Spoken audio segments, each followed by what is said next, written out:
Salut les amis, on se retrouve pour une nouvelle vidéo. N'oubliez pas de vous abonner et mettez la cloche de notification. On fonce jusqu'à 1 million d'abonnés. Bonjour, aujourd'hui un chapitre sur les transferts thermiques d'énergie. Alors on va commencer avec les deux premières compétences. La première, il s'agit d'être capable d'extraire, d'exploiter des informations sur un dispositif expérimental permettant de visualiser les atomes et les molécules. Et la deuxième, dans la même idée, évaluer les ordres de grandeur relatifs aux domaines microscopiques et macroscopiques. Donc on va regarder, on va s'intéresser au monde microscopique. Alors, je vous ai mis un document sur le microscope à force atomique. Donc, c'est un microscope qui va permettre de visualiser des objets de la taille d'un atome. Ça permet de voir les atomes individuellement. Alors, quand on dit voir, c'est pas voir avec le spectre de la lumière visible. Vous savez qu'à cause des phénomènes de diffraction, on ne pourra pas descendre à des résolutions qui ne sont pas très grandes devant la longueur d'onde de la lumière visible. La longueur d'onde de la lumière visible, c'est entre 400 et 800 nm. Donc impossible de descendre à ces ordres de grandeur-là, donc impossible, avec la lumière visible, de voir des objets de la taille d'un atome. Le principe du microscope à force atomique, ça va être d'utiliser une petite pointe qui va frôler la surface. La pointe étant très fine, au bout de la pointe, idéalement, il n'y a qu'un atome. Et il va y avoir des interactions entre cette pointe et la surface quand on s'approche très très près. Et en balayant la surface, la pointe va se lever ou s'abaisser en suivant la surface en fait. Et ce sont ces mouvements de la pointe qu'on va enregistrer sur un ordinateur. Alors pour enregistrer les mouvements, on éclaire avec un rayon laser le bout du balancier, le bout de la pointe, et l'angle de réflexion de ce faisceau va dépendre de la hauteur de la pointe, de l'angle de la pointe, et on connaîtra sa position, on connaîtra son inclinaison. Et ainsi, en balayant l'ensemble de la surface de l'échantillon, on aura une image de sa topographie, des bosses et des creux. Et on peut voir jusqu'aux bosses et aux creux créés par les atomes. La résolution peut être atomique. Donc le principe physique derrière est assez simple. Ce qui est difficile, c'est d'avoir un système mécanique suffisamment précis. Mais c'est un microscope qui n'est pas énorme et qui a une extrêmement bonne résolution. Et donc qui ne va pas du tout utiliser les ondes électromagnétiques. Alors, il existe d'autres types de microscopes qui permettent d'avoir une excellente résolution également. Par exemple, le microscope à effet tunnel, où là on va utiliser des électrons, on va bombarder la surface avec des électrons, et ces électrons vont, par effet tunnel, qui est un effet quantique, de temps en temps traverser la surface alors que normalement ils ne devraient pas.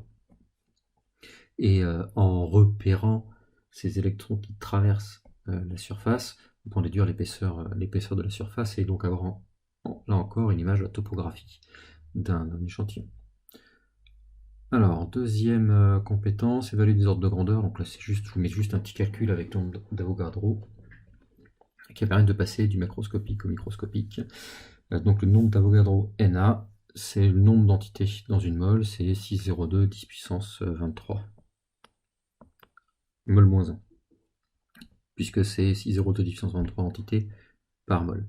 Donc je vous demande de calculer l'ordre de grandeur du nombre de molécules dans un litre d'eau. Je vais faire le calcul et je corrige. Faites une pause, faites le calcul. Donc pour répondre à la question, il manque des informations. Déjà, un litre d'eau, ça correspond à 1 kg, on peut passer en kg, et puis il nous faudrait passer au mol. Il faudra savoir dans 1 kg combien de mol il y a. le lien entre la masse et les moles, c'est la masse molaire. Donc il nous faudrait la masse molaire de l'eau. Ben, la masse molaire de l'eau, c'est H2O, donc c'est 2 fois la masse molaire de l'hydrogène, plus la masse molaire de l'oxygène. Masse molaire de l'hydrogène, c'est 1, masse molaire de l'oxygène, c'est 16, ça nous fait 18 grammes par mol. Donc mon kilogramme, il faut que je le passe en grammes, ça fait 10 puissance 3 grammes. Ce que je cherchais, moi, c'était le nombre de moles d'eau que j'ai. Donc, nombre de moles, c'est masse sur masse molaire de l'espèce H2O. Donc mes 1000 grammes sur mes 18 grammes par mol, ce qui nous donne 55,6 mol. Et nous, ce qu'on veut, c'est le nombre d'entités de molécules d'eau là-dedans. Il y a 55 moles. Dans chaque mol, il y a 6 zéros de 10 puissance 23 entités. Donc les nombres d'entités de molécules d'eau, il y en a mais 55,6 fois le nombre d'Avogadro. Ce qui nous amène à 3,3 fois 10 puissance 25 molécules d'eau. Donc l'ordre de grandeur, c'est la puissance de 10 la plus proche, donc c'est 10 puissance 25. Voilà. Ensuite, nous allons passer aux échanges thermiques. Alors, échanges thermiques sont des échanges d'énergie. Il va falloir qu'on définisse l'énergie qui va être liée à la température d'un système et qu'on appellera l'énergie interne. Alors, on a déjà vu des énergies macroscopiques, énergie cinétique, potentielle, et qui sont directement liées à l'extérieur de notre système. Là, ici, on va regarder l'énergie interne qui va être notée grand U, donc une énergie en joules, et qui va être définie comme la somme des énergies microscopiques des particules qui constituent le système. Donc on prend l'énergie de chaque petite particule, on somme sur l'ensemble de notre système, on obtient la grandeur macroscopique qu'on appelle l'énergie interne. L'énergie microscopique d'une particule, on peut dire que ça correspond à son énergie thermique, c'est son énergie de déplacement, d'agitation qui est liée à la température. Plus la température est élevée, plus les particules vont être agitées, plus elles auront d'énergie. Et donc l'énergie interne d'un système est liée à sa température. On ne s'intéressera qu'aux systèmes condensés, c'est-à-dire solides et liquides, pour lesquels l'énergie interne va être proportionnelle à leur température. Donc l'énergie interne, ce sera un coefficient fois la température. Pour les gaz, ça ne marche pas pareil, donc on n'aura pas une énergie interne proportionnelle à la température. Donc dans ce chapitre-là, on ne s'y intéressera pas du tout. Alors on va exprimer ensuite le lien entre énergie interne et température. Ce qu'on va exprimer, c'est qu'on va être capable de calculer la variation d'énergie interne quand il y a une variation de température. Donc on se place dans le cas d'un système condensé, c'est-à-dire solide ou liquide. La variation d'énergie interne entre un état initial et un état final est proportionnelle à la température. Donc variation d'énergie interne, on va noter ça delta U, delta variation. Je vous ai mis ici, c'est la variation entre l'état initial et l'état final. Donc delta U, c'est le U à la fin moins le U de l'état initial. UF moins UI. C'est en joules. La relation de proportionnalité. Donc, premier coefficient de proportionnalité, la masse. Si j'ai un système qui a une masse 2 fois plus grande, si je veux l'élever de température, si je veux augmenter sa température de 1 degré par exemple, il me faudra 2 fois plus d'énergie si il est 2 fois plus grand. Si sa masse est 2 fois plus importante. Donc c'est tout à fait logique que la variation d'énergie interne d'un système soit proportionnelle à sa masse. En physique, donc la masse ici, en kilogrammes. Deuxième coefficient de proportionnalité, le C, la capacité thermique massique du système. Je reviendrai dessus juste après pour l'expliquer, voir son unité. Donc c'est proportionnel à la variation de température, delta T, et donc variation de température entre l'état initial et l'état final, c'est-à-dire TF moins TI, la température exprimée non pas en degrés Celsius, mais en Kelvin, qui est l'unité de température en physique. Donc si je regarde les unités,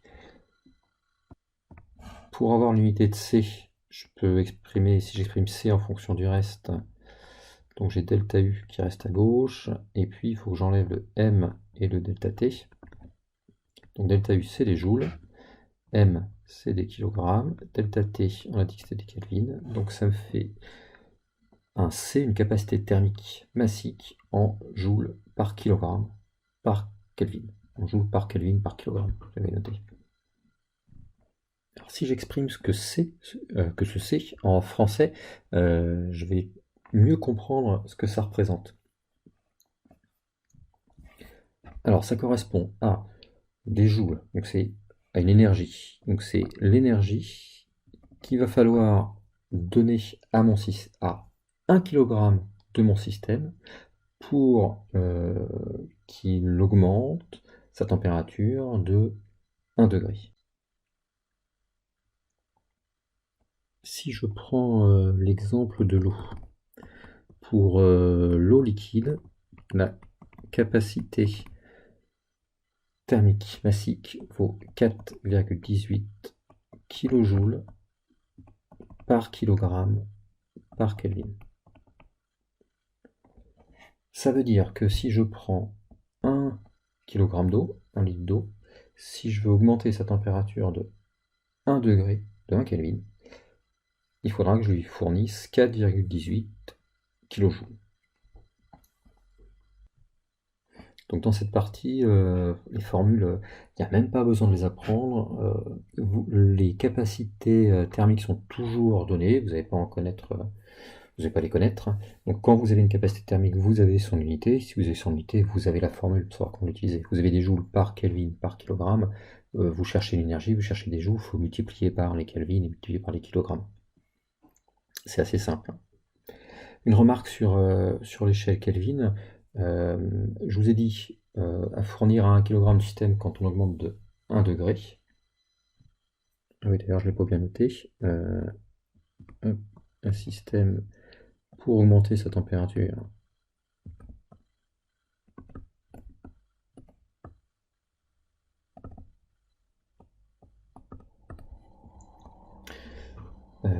Je n'ai pas besoin de préciser degrés Celsius ou Kelvin. D'ailleurs, on dit degrés Celsius et Kelvin et pas degrés Kelvin.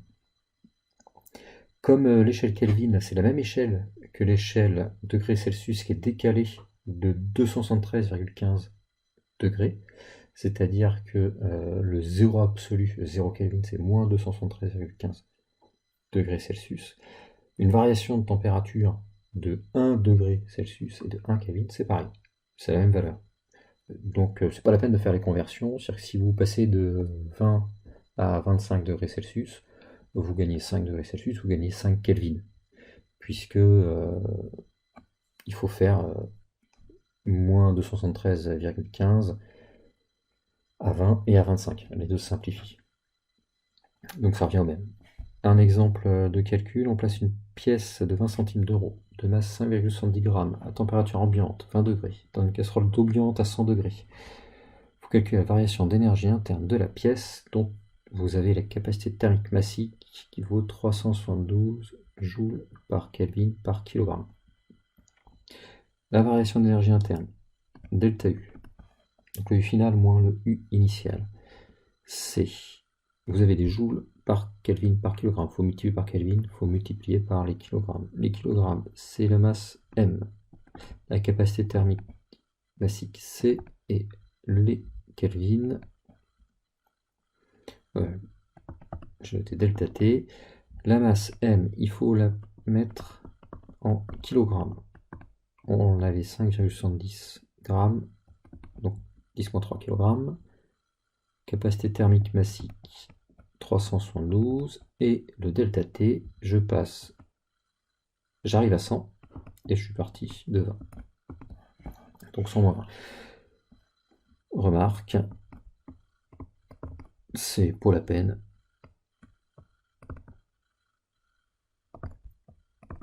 de faire la conversion. Alors 100 degrés, c'est 100 moins 273,15 Kelvin, moins, donc mes 20 moins 273,15 Kelvin, pareil, les deux vont simplifier, puisque j'aurai moins 273,15 plus 273,15. Et ça me donne comme résultat 29 760 joules, ce qui me donne en écriture scientifique et en gardant 3 chiffres significatifs, comme j'ai dans les données, j'aurais pu en garder que 2 parce que j'ai 20 degrés, donc il n'y a que 2 chiffres significatifs à 20 degrés, donc je tombe dans le rien, 3,0 10 puissance 4 joules. C'est une valeur positive, ça veut dire que ma pièce a gagné de l'énergie. J'ai augmenté sa température, elle a gagné de l'énergie. Si je perds de l'énergie, ma température finale sera plus basse que ma température initiale, donc j'aurai un delta T négatif et j'aurai un delta U négatif, ce qui voudra dire que j'aurai perdu de l'énergie. Une remarque, dans les énoncés on peut trouver la capacité thermique totale de l'objet en joules par Kelvin et pas en joules par kilogramme par Kelvin, donc c'est la capacité thermique de l'objet.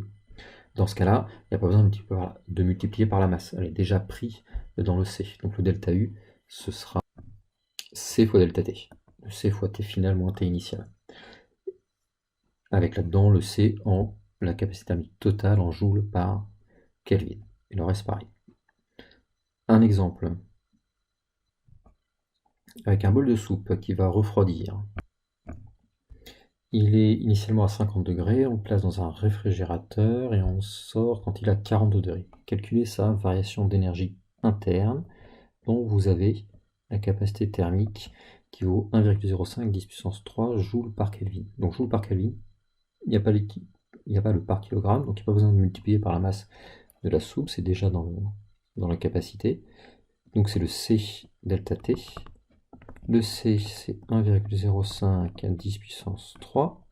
Le delta T, je finis à 42, je commence à 50, ça fait moins 8 degrés, baisse de température, perte d'énergie. J'aurai quelque chose de négatif. Et ça me donne moins 8400 joules. Donc la soupe a perdu 8400 joules.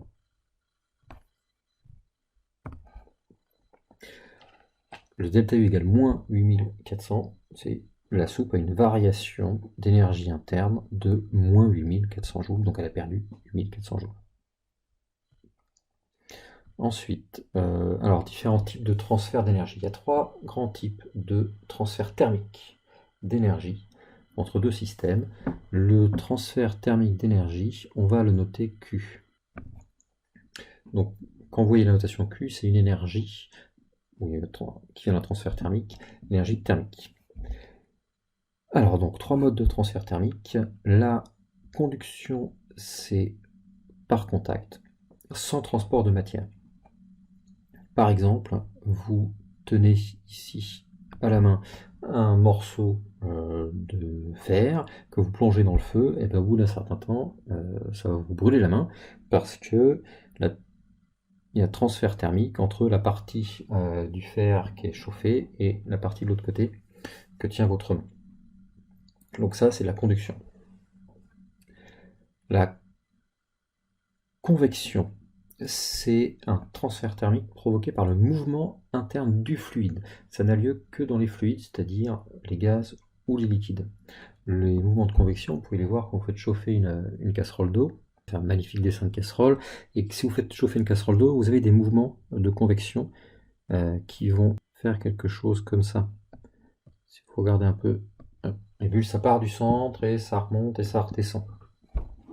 Donc c'est un mouvement qui a lieu quand il y a une différence de température entre deux parties d'un fluide. Il y a forcément un mouvement de convection qui s'installe, circulaire, comme ça, et ça permet le transfert thermique, par convection donc. c'est le principe de fonctionnement des radiateurs électriques grille-pain un peu anciens. Vous avez juste une résistance qui chauffe, ils sont placés sur les murs en bas, et l'air froid rentre par le bas du radiateur, et puis il est chauffé par résistance, et ça va monter, ça va créer un mouvement de convection qui va brasser l'air de la pièce. Troisième transfert thermique par rayonnement, qui est généré par l'absorption d'un rayonnement électromagnétique. Vous vous mettez devant le feu, les mains devant le feu, vous sentez immédiatement que le feu vous réchauffe. Eh bien, c'est le rayonnement électromagnétique qui l'émet, que vous absorbez et qui augmente votre température. Ensuite, une approche macroscopique de ces transferts d'énergie. Et on va définir des choses qui vont nous permettre de parler des flux thermiques d'énergie et par exemple des pertes thermiques liées à une mauvaise isolation d'une maison. Quelle est l'énergie thermique qu'on va perdre à travers les murs? Donc il faut qu'on commence par définir le flux thermique. Le flux thermique, qui est notre phi, va caractériser la vitesse du transfert thermique Q pendant une durée delta T. Phi égale Q sur delta T. Donc Q, c'est l'énergie thermique, divisé par la durée pendant laquelle on regarde les choses. Donc ça fait des joules sur des secondes, c'est-à-dire des watts. Donc le flux thermique phi, c'est une puissance, c'est la puissance thermique. Donc ça va vous dire si votre mur il laisse passer rapidement l'énergie thermique ou pas. Un mur qui isole bien donnera un faible transfert thermique. Ça c'est pour la définition. Maintenant pour le calculer, dans le cas d'une paroi plane, donc comme je vous le disais, on va s'intéresser au mur quand on isole une maison. On peut calculer le flux thermique en fonction d'un certain nombre de caractéristiques du matériau, du mur. La première des caractéristiques qui peut nous venir en tête, c'est est-ce que c'est un matériau isolant ou pas. Ça, on va le définir avec la conductivité thermique lambda, qui va caractériser la capacité du matériau à transférer l'énergie thermique. C'est-à-dire que si le lambda est élevé, il est grand, c'est un matériau qui est mauvais isolant thermique. Lambda élevé, il transfère beaucoup la chaleur, il isole pas bien. Lambda faible, c'est un bon isolant thermique. Deuxième critère, entre un mur qui va faire 1 cm d'épaisseur et un mur qui va faire 3 mètres d'épaisseur, le mur de 3 mètres, il isolera beaucoup mieux. Donc il faudra prendre en compte l'épaisseur de la paroi. Plus elle est fine, plus le transfert sera rapide, et puis aussi la surface. Si vous regardez ce qui se passe sur 1 mètre carré ou si vous regardez ce qui se passe sur 50 mètres carrés, ben vous allez perdre 50 fois plus que sur 1 mètre carré. Donc l'épaisseur de la paroi, on la notera E, et la surface de la paroi, on va la noter grand S. Pour savoir si c'est en haut ou en bas. Donc vous avez dit que si je prenais un mur qui avait une surface de 50 mètres carrés par rapport à un mur qui a une surface de 1 mètre carré, sa surface est 50 fois plus grande, le flux thermique sera 50 fois plus grand. Donc le S il est en haut. L'épaisseur. Maintenant l'épaisseur, si je prends une surface un mur 2 fois plus épais, je vais mieux isoler. Donc le flux thermique sera plus petit. Il s'avère que c'est proportionnel. Donc, si je prends un mur 2 fois plus épais, le flux thermique doit être 2 fois plus faible, d'où le divisé par E. Et puis pour le lambda, la conductivité thermique, on a dit que plus le lambda était élevé, plus le flux thermique était élevé, mieux il conduisait, moins il était isolant. Le lambda, c'est quelque chose qu'on met en haut. Dernier critère qui rentre en jeu, la différence de température entre les deux faces de la paroi. Si je suis en automne et que à l'intérieur de ma maison il fait 19 degrés et qu'à l'extérieur il fait 17, la maison va pas se refroidir très vite. Si je suis en plein hiver, qu'à l'intérieur il fait 19 et qu'à l'extérieur il fait moins 10 degrés, la maison va se refroidir nettement plus vite. Donc le flux thermique va être lié à la différence de température entre l'intérieur et l'extérieur, entre l'intérieur et l'extérieur, entre les deux parois. Il s'avère que c'est proportionnel, d'où ici le multiplier par TA moins TB, TA température de la face A, TB température de la face B, et là je regarde un flux thermique qui va de A vers B. Je vous l'ai défini ici avec une flèche vers la droite. Donc si l'intérieur de la maison est à gauche en A et l'extérieur est à droite en B, s'il fait plus chaud, si TA est plus grand que TB, il fait plus chaud à l'intérieur qu'à l'extérieur, le flux thermique il ira de l'endroit le plus chaud à l'endroit le moins chaud, donc vers l'extérieur, donc vers la droite ici. Pour les unités, le flux thermique entre les faces A et B, donc on a dit que c'était en watts. L'épaisseur, la surface c'est des mètres carrés. L'épaisseur sont des mètres. Les températures en physique sont des Kelvin.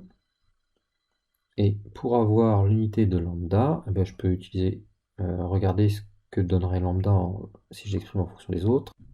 Ça me donnerait lambda égale, donc j'ai le flux à gauche que je laisse comme ça, il était divisé par E, donc de l'autre côté ça fait multiplié par E, il était multiplié par la surface, donc divisé par la surface, et il était multiplié par température, donc divisé par TA moins TB, donc ce qui nous donne au niveau des unités, en haut des watts, fois E épaisseur en mètres, en dessous divisé par S mètres carrés, multiplié par des Kelvin.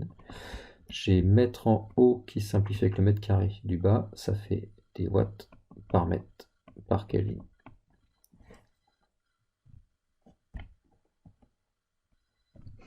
Alors quand vous achetez un isolant, dessus vous pouvez avoir marqué la conductivité thermique, donc qui sera en watts par mètre par Kelvin.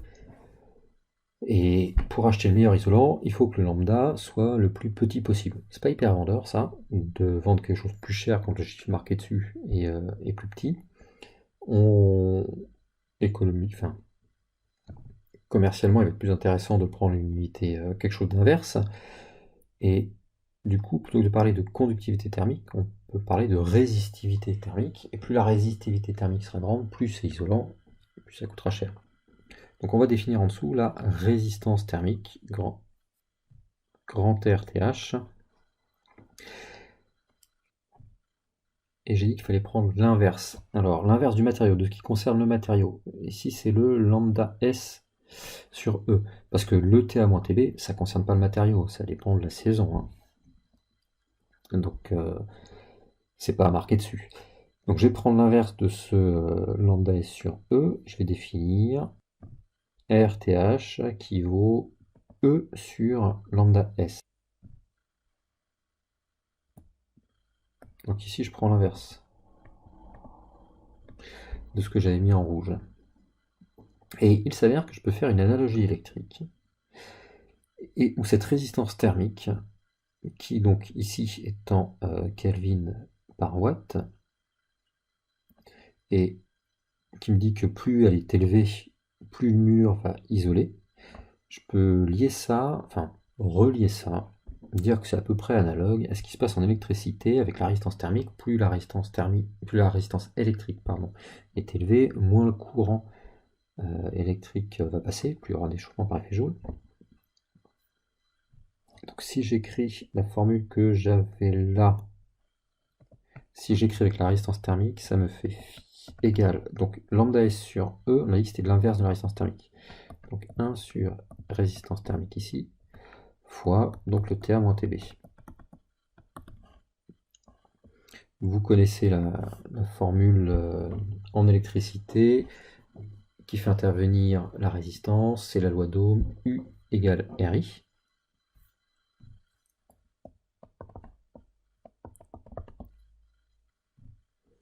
Ici, si je veux l'écrire sous la même forme, il faut que je passe R en haut, donc ça me fait R fois phi égale TA moins TB.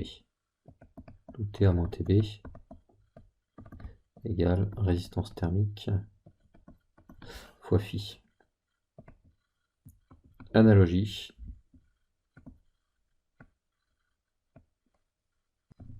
Avec ce qui se passe en électricité, le TA-TB, je peux le relier à U, différence de potentiel, différence de température, différence de potentiel, ça revient pas au même. Alors U, c'est une tension c'est une différence de potentiel entre deux points. Et le flux thermique, je peux le relier à I. Donc le flux thermique, ça va être un peu, c'est l'intensité de chaleur qui va passer, que je relie à l'intensité de courant qui va passer dans mon fil. Enfin bon, ça c'est juste pour justifier ce terme de résistance thermique, qui est le même que pour résistance électrique. Et donc l'utilisation, c'est que le flux thermique, c'est l'inverse de la résistance thermique fois la différence de température entre l'intérieur et l'extérieur. Donc avec cette formule-là, on peut calculer un flux thermique, donc l'échange de chaleur entre deux corps à travers une paroi. C'est intéressant à partir de ça après de faire des bilans énergétiques. Et on peut faire un lien entre différents types d'énergie. Énergie thermique qu'on vient de voir, et puis les énergies qu'on avait vues avant, mécaniques. Alors on va définir l'énergie totale d'un système, c'est la somme de toutes ces énergies. De son énergie interne U, qui est d'origine microscopique, qui vient de l'agitation thermique, et de son énergie mécanique, donc c'est ce qui est en lien avec l'extérieur, son énergie cinétique, plus son énergie potentielle, donc tout ce qui est d'origine macroscopique. Alors quand on va faire un bilan d'énergie, on va dire qu'un système peut échanger deux types d'énergie avec l'extérieur, de l'énergie mécanique et de l'énergie thermique. Quand ce sera l'énergie thermique, on la notera, comme on l'a dit, Q, et quand c'est l'énergie mécanique, on la note W. Pourquoi W? Parce que travail. Quand une force transmet de l'énergie à un objet, c'est ce qu'on appelle le travail, qu'on avait défini dans un chapitre précédent. Et faire le bilan d'énergie, c'est dire qu'un système va gagner d'un côté et perdre de l'autre de l'énergie. Et c'est donc détailler les échanges d'énergie qu'il y aura entre notre système et l'extérieur. Et ce qu'on va dire, c'est que tout ce que le système échange avec l'extérieur, donc gagne, la différence entre ce que le système gagne et ce qu'il perd, eh bien, ça va modifier son énergie interne. Donc la variation d'énergie du système, la variation d'énergie interne du système, ce sera la somme des énergies qu'il échange avec l'extérieur, sous forme mécanique W et sous forme thermique Q. Donc delta U égale W plus Q. Donc si je reçois plus que ce que je donne, son énergie interne va augmenter. S'il donne plus qu'il ne reçoit, son énergie interne va diminuer. On a une convention pour les signes qui est très importante, c'est que les énergies reçues par le système, on les notera positivement. Et tout ce qui est énergie perdue, ce sera compté négativement. C'est déjà ce qu'on avait fait dans le delta U. Le delta U égale MC delta T. Si delta T est négatif, c'est-à-dire qu'il va perdre de l'énergie, qui va diminuer en température, il va perdre de l'énergie, et son delta U, on a vu, était négatif. S'il gagne de l'énergie, c'est-à-dire qu'il augmente en température, son delta U va être positif. Donc c'est la même chose pour W et pour Q. Si W est positif, ça veut dire qu'il y a une force qui donne de l'énergie au système. Si Q est positif, ça veut dire qu'il y a une source de chaleur qui donne de la chaleur au système. Une remarque, si le système subit des variations d'énergie mécanique, ces variations d'énergie mécanique, il faut les mettre avec le delta U. Donc le delta U plus delta M variation d'énergie mécanique égale tout ce qu'il a reçu plus tout ce qu'il a perdu. Alors un exemple, avec un glaçon qui fond dans un verre d'eau. Très important, on commence par bien définir le système qu'on étudie. Le système qu'on étudie, c'est le glaçon qui fond. Le glaçon, il reçoit de la chaleur de la part de l'eau. On va l'appeler QC. Alors le C c'est pour chaud, chaleur reçue depuis la source chaude. Pas d'échange de travail, parce qu'il n'y a pas de force en jeu, donc il n'y a pas de W. L'énergie reçue par le glaçon sert à le réchauffer, puis ça servira à le faire fondre. Son énergie interne, elle va augmenter de delta U, qui vaut la chaleur qu'il a reçue, QC, de la part de l'eau liquide qui est à l'extérieur. Et c'est positif. Je vous demande de calculer quelle sera sa température. S'il fait 5 grammes, qu'il est initialement à moins 10 degrés, et quand il aura reçu de la part de l'eau une énergie qui vaut 50 joules. Je donne la capacité thermique de la glace. Alors, ce qu'on a dit tout à l'heure, delta U égale QC égale 50 joules. Ce delta U augmente, donc il augmente de température. Le lien entre les deux, c'est les capacités thermiques de la glace. C de 2,1 kJ par kg par Kelvin. Donc c'est 2,1 kJ par kg. Donc pour un glaçon de 5 grammes, il faut que je multiplie par ma masse et par Kelvin, donc il faut que je multiplie par l'augmentation de température en Kelvin. Le delta T, c'est température finale moins température initiale. Là-dedans, ce que je cherche, c'est la température finale, c'est la question. Tout le reste, je le connais. La température initiale, c'est moins 10 degrés. Le M, le C, je le connais. Et le delta U, je le connais. Donc je vais exprimer température finale en fonction du reste. Il faut que je passe le MC de l'autre côté. Il me restera température finale moins température initiale est égal à ce que j'avais à gauche, le delta U, divisé par ce qui multipliait le TF moins TI MC.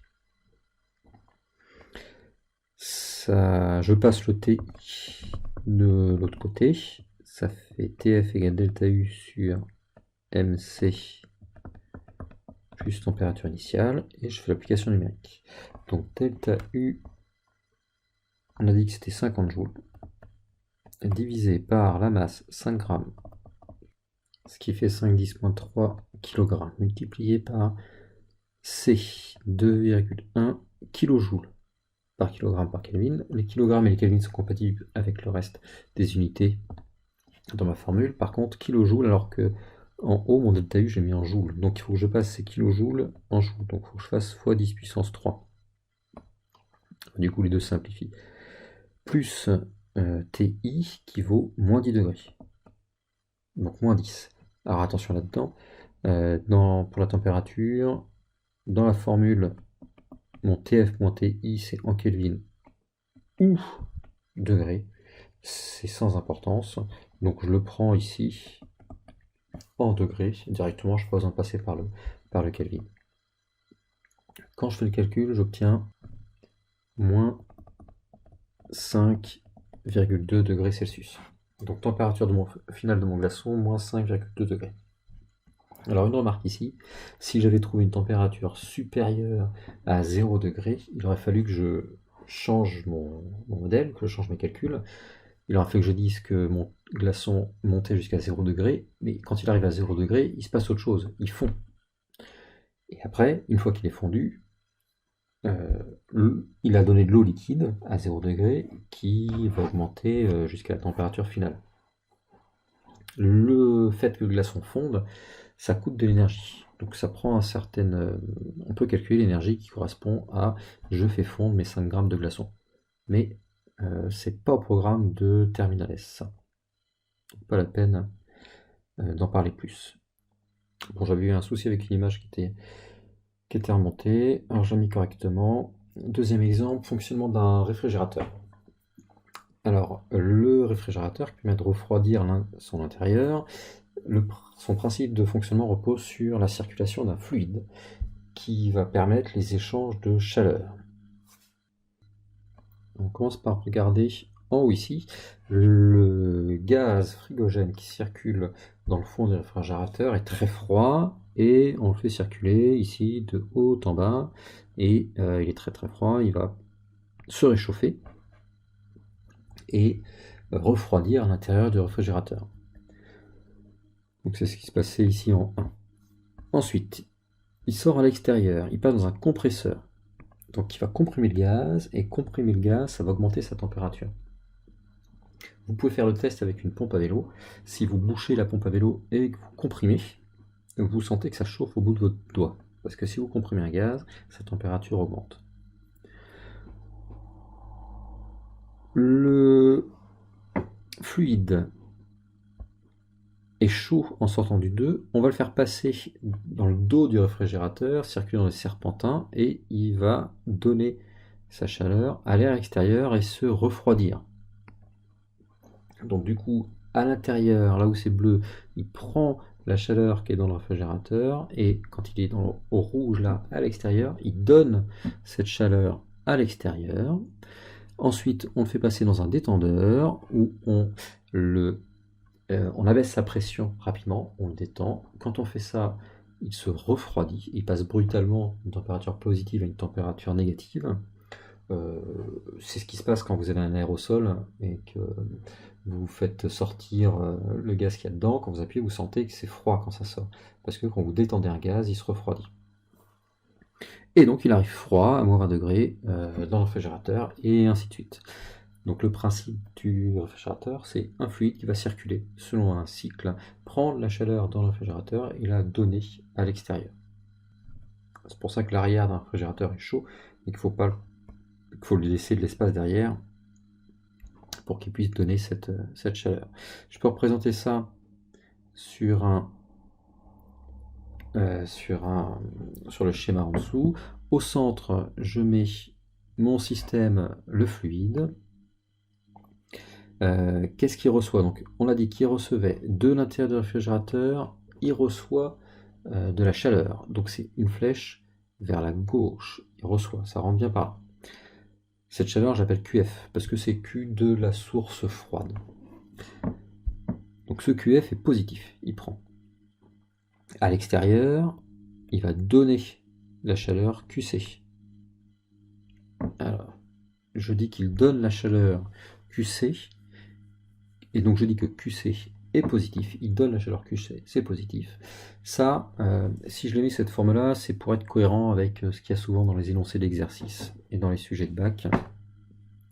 La vraie façon de faire, ce serait de dire QC, c'est la chaleur que le fluide reçoit de l'air extérieur.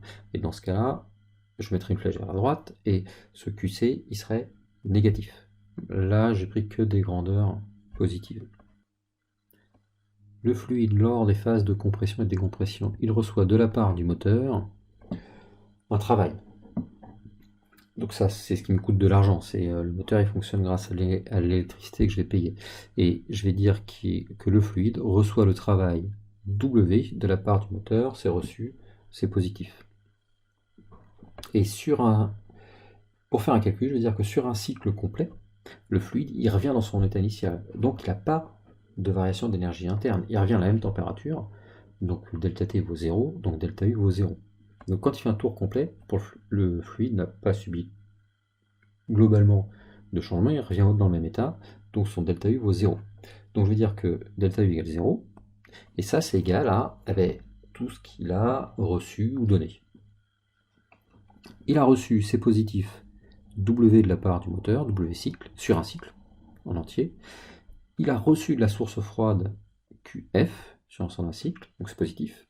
Et il a donné de l'énergie à l'extérieur, donc ça va être quelque chose de négatif, moins le QC cycle. Alors si je garde les vraies notations où je ne définis que des chaleurs reçues, je mettrai un plus QC qui lui est négatif. Ça revient exactement au même.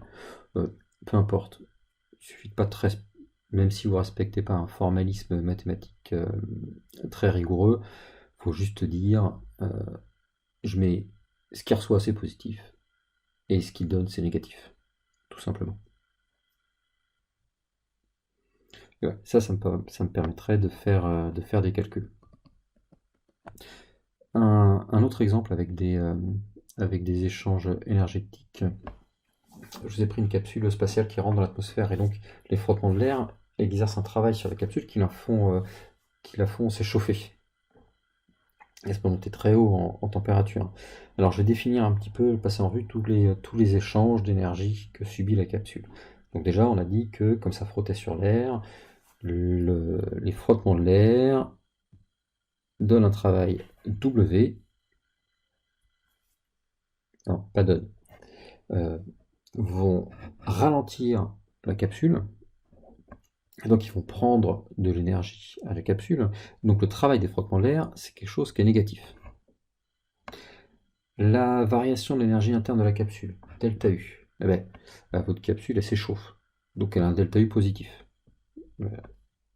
Elle gagne, sa température augmente, elle gagne de l'énergie interne. Ensuite, qu'est-ce qui se passe? Comme elle est chaude, elle passe au rouge, parce qu'elle rayonne son énergie sous forme de rayonnement thermique. Je vais appeler QR l'énergie thermique perdue par rayonnement de la capsule. Donc ce sera quelque chose qui, dans mon bilan énergétique, ce sera négatif. La capsule perd de l'énergie sous forme de rayonnement. Elle perd aussi de l'énergie sous forme de conduction, parce qu'elle réchauffe l'air qui est autour, même si c'est moins important que le QR. Également, sur un plan mécanique, elle ralentit, donc elle perd de la vitesse, donc elle perd de l'énergie cinétique, donc j'ai un delta EC négatif. Elle descend, donc elle perd de l'énergie potentielle de pesanteur, donc j'ai un delta d'énergie potentielle de pesanteur qui est négatif. Si je fais mon bilan complet, à gauche, je mets toutes mes énergies, donc j'ai mon delta U qui est positif parce qu'elle s'échauffe, elle gagne de l'énergie interne. Ensuite, j'ai deux chiffres négatifs, parce qu'elle perd de l'énergie cinétique et elle perd de l'énergie potentielle de pesanteur. Donc ça, ce seront deux chiffres négatifs. Et globalement, mon bilan énergétique, la capsule elle est freinée. Donc globalement, elle doit perdre de l'énergie. Donc globalement, il faut que tout ça, même si elle s'échauffe et que c'est positif, il faut qu'elle perde plus d'énergie cinétique et d'énergie potentielle de pesanteur. Donc globalement, ce sera négatif. À droite, qu'est-ce que j'ai? Le W, donc c'est des frottements, donc ça lui fait perdre de l'énergie. Négatif. Et puis, j'ai les termes négatifs d'énergie thermique qu'elle va donner à l'extérieur. Donc ici, négatif et négatif, mon QR et mon QC, donc je les avais définis de façon positive juste au-dessus. Donc moins QR et moins QC. Là, j'ai bien quelque chose qui est en tout négatif. Bon, l'idée avec ça, c'est pas de faire un calcul avec, hein, c'est juste de montrer un bilan un peu plus complexe et de dire de faire attention aux signes et de leur donner un vrai sens physique quand vous mettez les chiffres après. Bon, le cours pour ce chapitre est terminé. Je vous ai mis en exercice deux exemples de sujets de bac. Le premier, le deuxième, qui sont assez proches du cours. Et puis après, j'ai aussi mis un exercice sur de l'isolation thermique. Et ces exercices sont ensuite corrigés. Vous avez la correction de tous les exercices après. Voilà, on a fini pour ce chapitre. Je vous souhaite un bon travail. Au revoir.